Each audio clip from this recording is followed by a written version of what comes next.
Hello, my name is Shadi. I'm from Los Angeles, California, a city rich in culture, diversity, and a city that's definitely best for someone who's trying to be culturally competent like myself.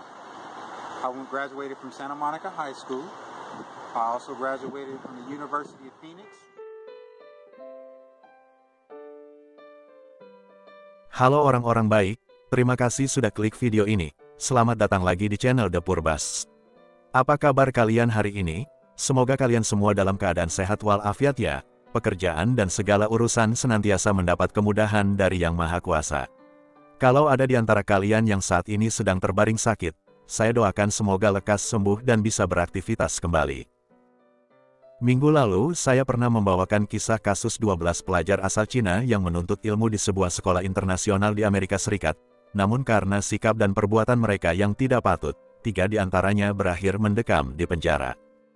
Pada video kali ini, saya akan membawakan kasus di mana pelakunya adalah seorang dosen warga negara Amerika Serikat yang melakukan kejahatan di kampus yang berada di Cina.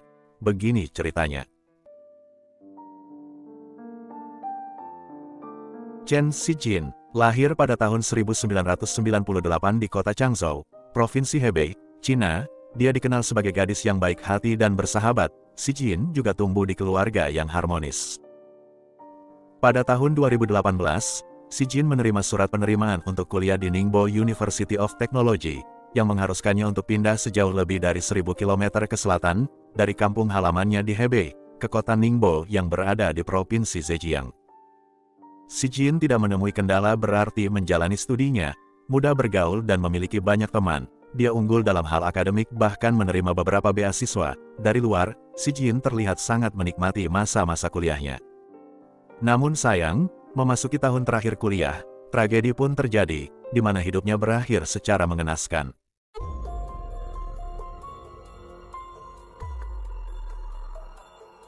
Pada tanggal 15 Juni tahun 2021 sekitar jam 6 pagi, orang tua Xijin terbangun dari tidur dan menerima panggilan telepon dari kantor polisi kota Ningbo, yang mengabarkan bahwa sesuatu telah terjadi pada Xijin putri mereka. Polisi yang menelpon tadi tidak memberikan detail tentang apa yang terjadi, juga belum bisa memastikan 100% kalau itu adalah Xijin. Merasakan firasat yang buruk, orang tua dan saudara Xijin bergegas membeli tiket penerbangan pertama dan berangkat menuju Ningbo untuk mengkonfirmasi kebenaran berita tersebut. Tiba di sana sekitar jam 1.30 siang, mereka langsung mendatangi kantor polisi. Polisi memberikan keterangan bahwa seorang gadis ditemukan meninggal, tak jauh dari kampus Universitas Ningbo. Berdasarkan ciri-ciri fisik, pakaian, sidik jari dan kartu identitas yang ditemukan bersama dengan jasadnya, orang tua Xijin mengkonfirmasi bahwa korban benar adalah putri mereka. Namun polisi meminta mereka untuk melakukan tes DNA terlebih dahulu guna benar-benar memastikan bahwa korban tersebut adalah Xijin.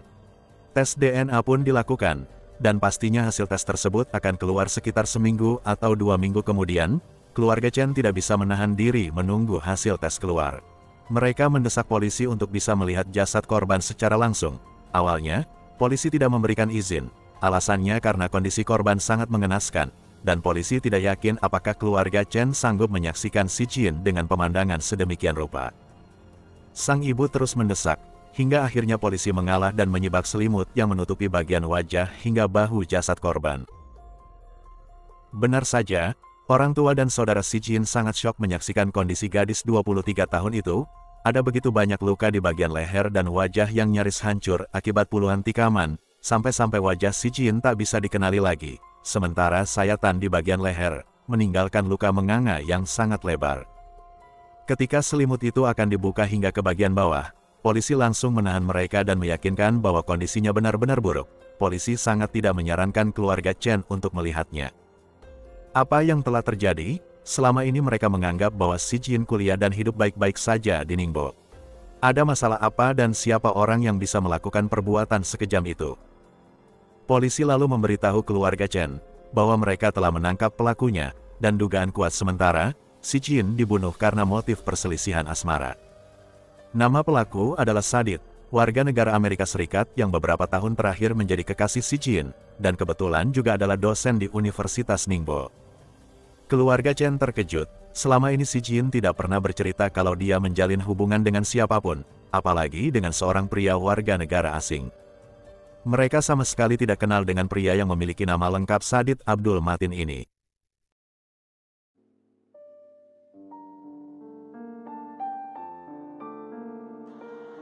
Hello, my name is Shadi. I'm from Los Angeles, California, a city rich in culture, diversity, and a city that's definitely best for someone who's trying to be culturally competent like myself. Sadid Abdul Matin masuk ke Cina pada tahun 2013. Saat itu, dia didatangkan oleh agensi tenaga kerja asing. Awalnya dia bekerja menjadi penterjemah bahasa asing. Setahun kemudian, Sadid mulai mengajar sebagai guru di tempat les bahasa Inggris untuk anak-anak. Pada tahun 2016, entah dari mana jalannya, tahu-tahu Sadid menjadi dosen bahasa Inggris di Universitas Teknologi Ningbo. Bersamaan dengan masa-masa itu, Sadid menjalin hubungan dengan wanita lokal dan menikah. Setahun setelahnya, putra mereka pun lahir pada tahun 2017. Takdir hidupnya kemudian mempertemukan Sadid dengan Chen Xijin yang menjadi mahasiswa baru di Universitas Ningbo pada tahun 2018. Selanjutnya, berdasarkan keterangan Sadid selama interogasi, dia dan Xijin saling kenal karena di tahun itu, Sadid menjadi dosen mata kuliah bahasa Inggris yang menjadi mata kuliah wajib bagi mahasiswa tahun pertama. Interaksi yang awalnya hanya sebatas dosen dan mahasiswa perlahan-lahan berkembang menjadi rasa suka. Sadid memang memiliki ketertarikan dengan wanita Asia khususnya Cina, makanya dia menikahi wanita lokal hingga memiliki seorang putra. Namun Xijin jauh berbeda dari istrinya, lebih muda dan lebih cantik. Sadid mulai mencari cara untuk bisa mendekati gadis itu, dengan menggunakan modus tugas kuliah, proyek terjemahan, hingga akhirnya mereka semakin dekat dan rapat. Masih berdasarkan pengakuan dalam interogasi, menurut Sadid, ternyata Xijin juga memiliki perasaan yang sama. Perbedaan usia 27 tahun tidak menjadi masalah karena Sadid berbohong mengenai status pernikahannya. Kepada Xijin dia berkata bahwa statusnya adalah duda cerai. Singkat cerita, keduanya pun berpacaran sejak akhir tahun 2018. Hubungan mereka berjalan baik-baik saja hingga 2 tahun kemudian. Mahasiswa, dosen dan staf kampus tidak ada yang tahu tentang percintaan ini, kecuali satu orang teman sekamarnya. Xijin juga merahasiakan kekasihnya dari keluarga, karena dia tahu bahwa keluarganya mungkin tidak setuju. Sadid adalah pria asing, warga negara USA berkulit hitam, statusnya duda, ditambah lagi ada perbedaan usia sejauh 27 tahun, orang tua mana yang akan sukarela menyambut calon menantu seperti itu. Hingga pada suatu ketika, di awal tahun 2021, Chen Xijin secara tidak sengaja melihat Sadid sedang bersama istri dan putranya. Barulah Xijin sadar bahwa dia selama ini telah ditipu oleh dosen bahasa Inggris itu. Saat dikonfrontasi, Sadid mengaku bahwa benar itu adalah putranya, namun wanita itu sudah tidak menjadi istrinya lagi. Setelah bercerai, dia dan mantan istrinya sepakat untuk menjalin hubungan baik demi putra mereka. Xijin menerima alasan itu, tapi dari dalam hati dia masih belum percaya dan mulai melakukan penyelidikan. Hasilnya, Sadid 100% adalah pembohong. Xijin yang tidak mau merusak pernikahan wanita lain, memutuskan untuk mengakhiri hubungan mereka. Namun Sadid bersikeras tidak mau berpisah. Dia bahkan berkata akan menceraikan istrinya demi Xijin, meminta waktu beberapa bulan untuk mengurus perceraian. Tapi apapun yang dikatakan pria itu, Xijin sudah tidak percaya dan tidak peduli lagi. Sejak awal, Sadid telah membohonginya dan Xijin sudah kadung kecewa. Di bulan-bulan berikutnya, Sadid masih terus berupaya untuk menyambung lagi hubungan mereka, mulai dari cara baik-baik dan lembut sampai ke cara-cara yang kasar.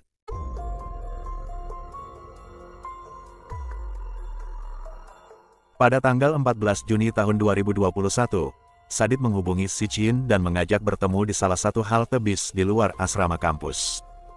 Seorang teman sekamar Xijin juga memberikan keterangan, bahwa sore itu Xijin bercerita kalau dia akan menemui Sadid nanti malam.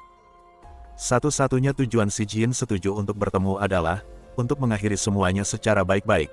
Apapun yang terjadi, Xijin sudah tidak mau lagi kembali ke pelukan Sadid.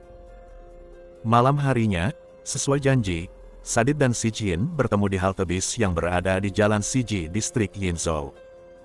Sadid berkata bahwa dia sudah bercerai dengan istrinya, namun rupanya, berita itu tidak ada pengaruh bagi Xijin, di mana dia sudah membuat keputusan bulat untuk tidak berhubungan lagi dengan dosen berusia 50 tahun itu. Sadit berkata bahwa Si Jin kemudian mengancam akan melapor ke polisi atau pihak universitas, kalau Sadit masih terus memaksanya untuk balikan. Penolakan dan ancaman Si Jin membuat Sadit gelap mata. Kebetulan saat itu situasi sepi, tidak ada orang lain di halte bis maupun di sekitaran sana. Sadit memukul wajah Sin, membekap gadis itu lalu menyeretnya ke semak-semak di hutan kecil yang berada tak jauh dari halte bis. Si Jin berusaha untuk melepaskan diri dari Sadit, dan di saat itulah Sadit mengeluarkan sebilah pisau lalu menusuk perut Si Jin berkali-kali.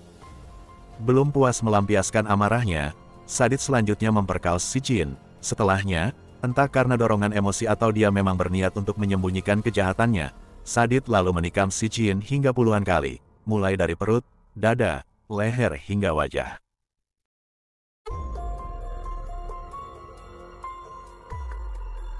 Setelah puas melampiaskan nafsu bejat, amarah dan kekecewaannya terhadap Si Jin, Sadit meninggalkan tempat tersebut, namun rupanya, ada seorang pejalan kaki yang lewat dan melihat jejak darah yang mengarah ke semak-semak. Karena penasaran, orang ini memeriksa ke semak-semak itu dan menemukan tubuh tak bernyawa Si Jin dengan kondisi yang mengenaskan. Polisi yang menerima laporan dari pejalan kaki itu datang ke TKP. Tubuh Si Jin dibawa oleh ambulans ke kamar jenazah rumah sakit terdekat, sementara polisi melakukan pemeriksaan terhadap CCTV yang ada di sekitar lokasi. Dalam rekaman CCTV, polisi menemukan bahwa korban bertemu dengan seorang pria asing berkulit hitam, dan tentunya bukan hal yang sulit untuk menemukan pria tersebut. Selain itu, pada korban ditemukan kartu identitas mahasiswa. Polisi mendatangi asrama kampus dan berhasil mendapatkan keterangan dari teman sekamar Si Jin, bahwa gadis itu bertemu dengan mantan kekasihnya, Sadit, pria asing berkulit hitam yang sekaligus juga adalah salah satu dosen di Universitas Teknologi Ningbo. Sadit Abdul Matin berhasil diringkus malam itu juga. Dalam interogasi, dia mengakui semua perbuatannya, menyerang, memperkosa dan membunuh Chen Si Jin, karena dipicu oleh rasa marah atas penolakan dan ancaman gadis 23 tahun itu. Orang tua dan saudara Si Jin masih belum bisa percaya dengan cerita versi Sadit, tidak yakin bahwa pembunuhan itu bermotif perselisihan asmara. Mereka lalu pergi ke kampus Universitas Teknologi Ningbo, ingin bertanya kepada teman-teman Si Jin tentang apa yang terjadi sebenarnya, sekaligus bermaksud untuk mengambil barang-barang Si Jin di asrama. Namun niat mereka dihalangi oleh pihak universitas yang tidak mengizinkan mereka untuk masuk ke lingkungan kampus maupun asrama. Terkait barang-barang pribadi milik Si Jin, pihak universitas akan menyerahkan semuanya melalui polisi. Seorang perwakilan dari Universitas Teknologi Ningbo lalu menawarkan refund uang SPP Si Jin di semester itu, asalkan masalah ini tidak diperpanjang. Selanjutnya, menurut mereka, pembunuhan terjadi di luar area kampus, jadi mereka sama sekali tidak bisa dilibatkan atau disalahkan. Luar biasa cara mereka menyelesaikan masalah. Nyawa seorang mahasiswa dihargai sebesar uang SPP kuliah 1 semester. Jelas bukan itu yang diinginkan oleh keluarga Chen. Berdasarkan info yang mereka terima, oknum dosen warga negara asing itu sudah sering melakukan pelecehan seksual terhadap beberapa mahasiswi di kelas. Bentuknya juga bermacam-macam, ada yang digoda saat sedang di kelas, ada yang menerima pelecehan verbal menggunakan bahasa Inggris, seolah-olah di kampus itu hanya dia yang mengerti bahasa Inggris. Ada juga yang mengaku pernah dikirimi foto-foto tidak senonoh dengan dalih bercanda. Para mahasiswi ini sudah pernah melaporkan Sadit ke pihak universitas, namun tidak ada tindakan apa-apa. Selain masalah perilaku yang tidak sopan, keluarga Chen juga menerima info bahwa Sadit Abdul Matin sama sekali tidak memenuhi kualifikasi sebagai tenaga pengajar di universitas. Dia yang lahir dan tumbuh besar di Los Angeles, memang pernah kuliah di Universitas Phoenix, tapi hanya meraih gelar associate, atau kalau di Indonesia setara diploma. Bagaimana bisa seorang lulusan diploma menjadi dosen dan mengajar mahasiswa S1? Sebelum datang ke Cina, Sadit bekerja sebagai sales handphone dan barang elektronik lainnya, sama sekali tidak ada background di dunia pendidikan. Di postingan sosial media Weibo-nya, Sadit pernah memposting tangkapan layar percakapan dengan Lili Liu, Direktur Program Pertukaran Mahasiswa dan staf pengajar di Universitas Teknologi Ningbo. Postingan itu berisi percakapan pesan di mana Sadit mengatakan bahwa izin kerjanya sudah habis pada tahun 2019. Lili Liu merespon singkat, bahwa Sadit bisa tetap mengajar di Universitas Teknologi Ningbo. Hal ini mengungkap bahwa pihak universitas secara terang-terangan telah mempekerjakan tenaga pengajar asing secara ilegal. Pada tahun 2014, Lily Liu pernah membuat sebuah makalah, yang pada intinya membahas bahwa, apabila seorang guru asing bertanya apa warna celana dalam kepada murid perempuan, maka hal itu tidak termasuk kerana pelecehan seksual, melainkan hanya satu di antara banyaknya perbedaan budaya Cina dan Barat.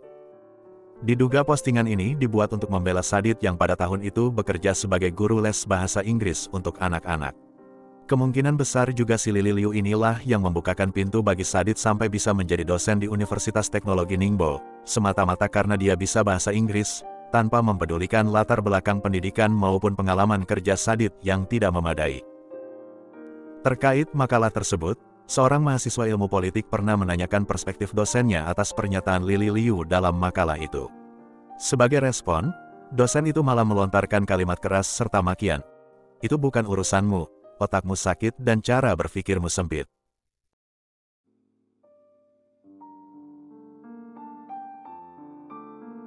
Keluarga Chen sangat kecewa atas sikap Universitas Teknologi Ningbo yang lepas tangan dan terkesan melindungi tersangka.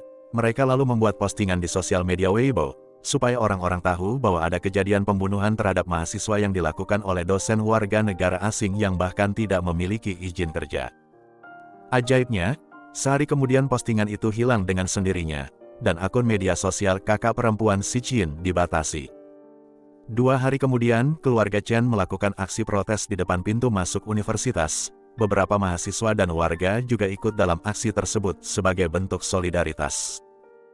Lagi-lagi pihak universitas berusaha membungkam keluarga Chen, berkata bahwa mereka akan melaporkan keluarga Chen karena telah melakukan aksi yang memancing kerusuhan. Bagaimanapun mereka berusaha untuk menutup-nutupi kasus ini, lambat laun berita tentang pembunuhan Chen Xijin pun tersebar ke netizen dan media. Para mahasiswa yang saat itu menjadi mahasiswa Sadid, membuat postingan di Weibo, menyatakan kelegaan mereka karena tidak lagi diajar oleh dosen asing itu. Selain sering melakukan pelecehan dan cara mengajarnya kurang bagus, para mahasiswa ini sering dibuat tidak nyaman karena Sadid kerap menyampaikan opininya tentang penindasan pemerintah Cina yang menghalang-halangi kemerdekaan Taiwan. Sementara itu di dunia maya, publik, khususnya dari kalangan mahasiswa, menyoroti bagaimana selama ini para mahasiswa asing banyak mendapatkan perlakuan istimewa dari pemerintah mereka. Umumnya mahasiswa asing dibebaskan dari kewajiban membayar SPP, bahkan menerima uang tunjangan setiap bulan. Selain itu, asrama mereka biasanya lebih mewah, kamar yang luas untuk 2 orang dilengkapi dengan AC, sementara mahasiswa lokal harus bersempit-sempitan di kamar yang kecil berisi 4 hingga 8 orang, dan tentunya tanpa AC. Pemerintah dipandang bermuka dua dalam hal ini. Di satu sisi pemerintah selalu menyerukan warganya untuk lebih mencintai negeri mereka sendiri dan mengurangi kekaguman terhadap negara asing, sementara pemerintah sepertinya lebih mencintai mahasiswa asing. Kembali ke kasus hukum Sadid Abdul Matin, tak hanya pihak universitas, pemerintah juga terkesan melindungi pria ini, karena tiba-tiba pada tanggal 18 Juni tahun 2021, seorang pemimpin redaksi sebuah tabloid milik pemerintah membuat postingan di Weibo yang berkata, "Opini publik harus menghindari fokus pada kewarganegaraan dan warna kulit tersangka kriminal, karena hal ini dapat menimbulkan reaksi internasional." Postingan itu diartikan negatif oleh publik Cina, yang semakin geram dan menganggap pemerintah memberikan perlakuan istimewa terhadap Sadid, karena kasus ini sama sekali tidak ada sangkut pautnya dengan warna kulit si pelaku. Sadid adalah pelaku pembunuhan. Mengapa malah diposisikan sebagai korban rasisme? Netizen beramai-ramai mengawal kasus ini, karena ada indikasi bahwa Sadid akan mendapatkan keringanan hukuman, karena pemerintah ingin menghindari kecaman internasional. Sidang kasus pembunuhan Chen Xijin dengan terdakwa Sadid Abdul Matin, akhirnya mulai digelar pada tanggal 20 Agustus tahun 2021, jaksa mendakwa Sadid atas kejahatan pembunuhan berencana, karena terbukti dia telah mempersiapkan senjata pembunuhan sebelum bertemu korban.